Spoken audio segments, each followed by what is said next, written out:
Inducing an EMF in a coil.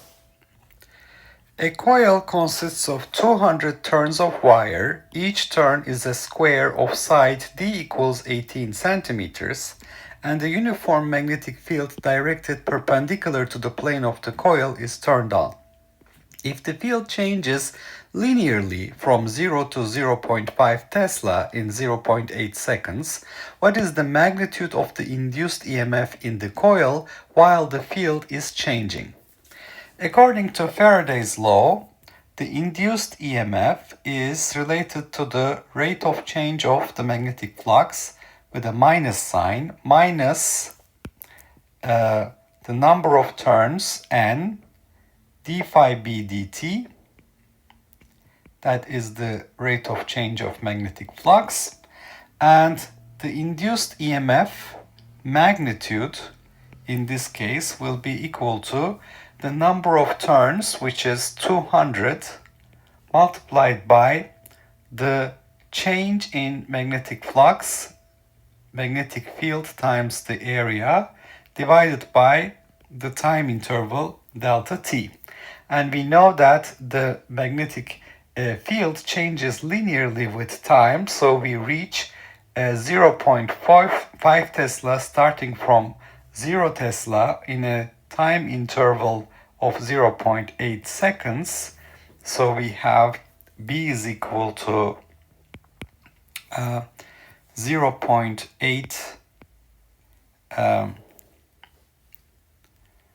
let's see, B is going to be equal to mt plus n, and at t is equal to 0, the magnetic field is equal to 0, so n is equal to 0. At t is equal to 0.8, the magnetic field is equal to 0.50 Tesla, so we see that 0.50 is equal to m times 0.8. So we reach m to be 0.5 divided by 0.8, which is basically dB dt. So this is equal to dB dt. And the area is 18 centimeters square, so it's 0.18 meters squared, and the number of turns is 200. Therefore, we obtain the induced EMF epsilon to be 4 volts. So this is going to be 4 volts. Now, what if the coil was connected to a circuit? If the coil is not connected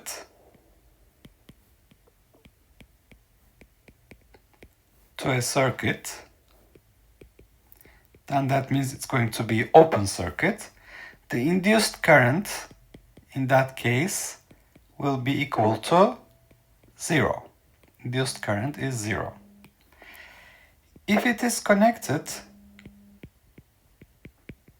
and let's say that the resistance of the coil is 2 ohms, then we will have an induced current which is equal to induced EMF divided by the resistance R.